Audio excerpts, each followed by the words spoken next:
He doesn't stop. It's really impressive. He makes you look like the Blob. Yeah. So what does that make you? The triple Blob. Oh boy. Can we talk about this Evander Kane LTIR situation? Yes, the league seems to be circling back to. So what's going on here? So Kane, just to bring everyone up to speed, for those that don't remember, like last September, he had a pretty significant surgery to tackle like a number of things, right? Yes. And then he had all around the groin area. Yes. And they had another one in January, a knee surgery, and you're saying that's the one that the league is starting to look, or continuing to look harder at. So this is the story there. So he had a knee surgery, as you said, in January, and it forced him to stop his rehab from the other surgery for a few weeks. And that is the one the league has put the spotlight on, because basically their opinion is, did he really need this surgery? And if he didn't really need this surgery, could he have been back sooner? Now, the Oilers, I think, believe that this was not a thing anymore, but from what I've heard, the league had indicated to them at the start of the playoffs, or at least indicated at the start of the playoffs, we're not going to pursue this anymore because you guys are playing, but we reserve the right to bring it back up again after you're done. So now, this is where we are. I'll be honest, I don't really like it. They're about to change this, I believe, in the new CBA, Kyle. Like, what I expect them to do is say that in the playoffs, your roster can be whatever, but your in-game lineup has to be under the cap. That's what I'm expecting. I can't say 100%, but that's what I'm expecting. But I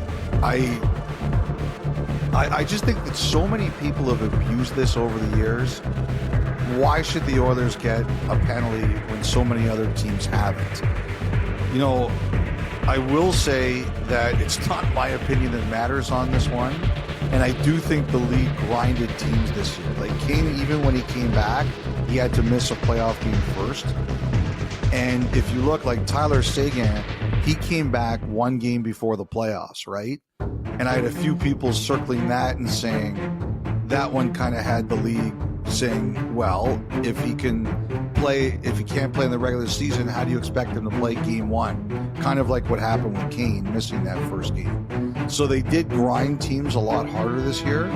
I don't know. It's been abused so much over the years. I don't think it's right that Edmonton should pay a penalty here potentially, but obviously the league's vote matters a lot more than mine. And they have been all over that particular procedure. Yeah, and anyway, I know we're not going to get to the bottom of this, but the whole, we reserved the right to look into this afterwards. So what happened? I mean, what if he ripped off 5 goals he had a great first 3 rounds, and he rips off 5 goals in the final, Edmonton wins the cup, and then they decide to come back around and punish the Oilers for all of this? Like, how would the Florida Panthers feel about that? I know it's all a moot point because that's not what happened, but the whole revisionist nature of this, how it seems to be, doesn't make a lot of sense to me. But what you're saying there about this new provision that's going to be in the CBA, you anticipate in terms of LTIR, because remember we had the question in the thought line not too long ago about teams that in the cup final that have been over the salary cap, and basically all of the last 5 or 6 have been over. Yeah. And so if you've got to be under for the 20 guys that you dress, boy, that could drastically shift some teams' thinking when you get to the 3rd week of April.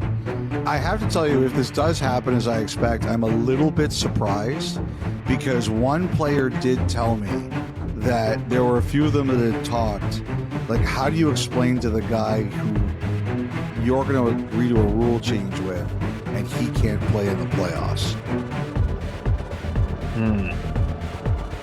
Right.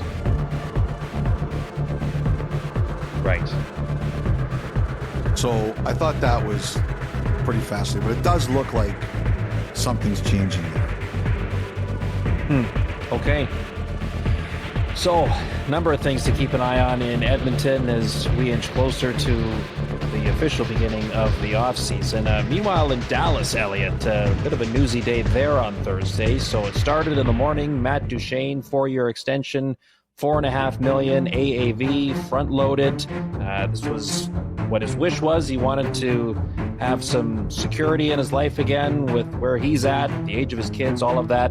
So the 4-year deal there. And then Thursday night, the trade of Mason Marchment to Seattle for a 3rd and 4th round pick. Marchment was entering the final year of his contract. Dallas right up against it, cap hit wise. So why don't you take us through the Stars' thinking through what they got done here on Thursday, Elliot? Well, Duchene was a big one for them. He wanted to stay. I think Duchene was going to have a market out there. I had heard that. I especially heard that Duchene was going to have some offers out there that might not be as long as 4 years, but would have a higher AAV than he got from Dallas. And I think Vancouver was one of those teams. I had heard the Canucks were interested in him and were disappointed he didn't get on the market. But Duchene had made it very clear he didn't want to go, and Dallas made it work. And they front-loaded it, too, with bonuses. I think in terms of actual dollars, like the total contract, I think Duchene got more money overall with Dallas, but I think he would have gotten a higher AAV in a shorter term in some other places in Vancouver. But he was happy, and Kyle, you know the old Bob McCown saying, don't leap with happy. Good for him. Kyle, the reaction of the Marchment trade was really interesting. There was a lot of that's it from other fan bases out there. I think the Stars fans understand that they're in such a jam with the cap situation that they were going to have to move somebody for no return. And I don't think anyone's surprised Marchment was the guy. But I think a lot of other fan bases are kind of sitting there and saying, we couldn't beat that. I wouldn't be surprised if somebody did. One thing about Jim Nill is he's pretty good at, very good actually, about, trading a guy like Marchment and saying, I'm going to put you in a good situation. Merrick had a tweet tonight about how he sent him to Seattle because the tax situation was similarly advantageous. The other thing, too, is Marchment is the kind of player Seattle needs. The Kraken are trying to build an identity. Marchment, whether you like him or don't like him, he has a big identity. I think he's going to play there, and he's the kind of personality they need there, on the ice especially. And I think Nill recognizes that. Kyle, we talked about with Marchessault in Nashville. He came from a no-tax state, Vegas. He went to a no-tax state, Nashville, and he has control over the situation.